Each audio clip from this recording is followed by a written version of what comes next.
Bharatiya Janata party के east Delhi के सांसद गौतम गंभीर जी ने ट्वीट करके कहा है कि वो राजनीतिक जीवन से संन्यास लेना चाहते हैं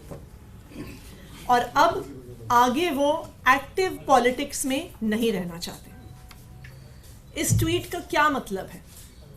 इस ट्वीट का साफ साफ मतलब है कि भारतीय जनता पार्टी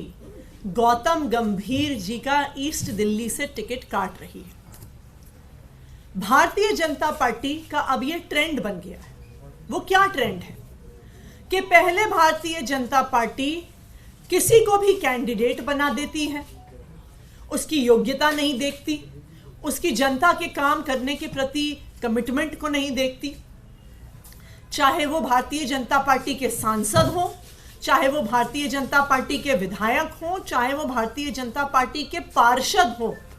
ऊपर से लेके नीचे तक भारतीय जनता पार्टी का कोई भी चुना हुआ प्रतिनिधि अपने इलाके की जनता में ना तो नजर आता है ना कोई काम करता है। मैं जानना चाहती हूं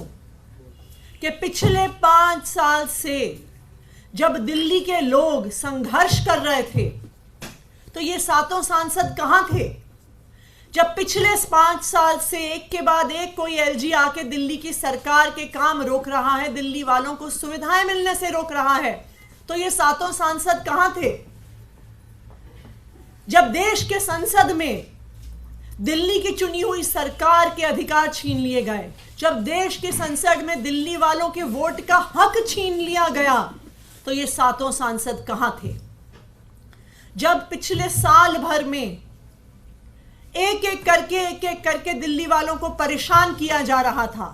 जब अस्पताल की दवाइयां रोकी जा रही थी, जब मोहल्ला क्लिनिक में डॉक्टर को तनख्वाह नहीं मिल रही थी, जब अस्पताल के ओपीडी काउंटर से डेटा एंट्री ऑपरेटर हटाए जा रहे थे, जब जल बोर्ड को पैसे नहीं मिल रहे थे, जब पेंशन रोकी जा रही थी, तब ये सांसद कहां थे? तब ये केंद्र सरकार की गोद में बैठे हुए थे और दिल्ली वाले जो परेशान हो रहे थे, ये दिल्ली वालों की परेशानियों पे खुश हो रहे थे। अगर आज तक कोई एक आदमी है जो दिल्ली वालों की हक की लड़ाई सड़क से लेकर संसद तक लड़ता है,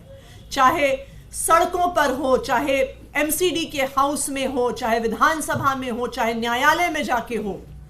दिल्ली वालों की हक की लड़ाई सिर्फ अरविंद केजरीवाल लड़ता है और कोई नहीं लड़ता।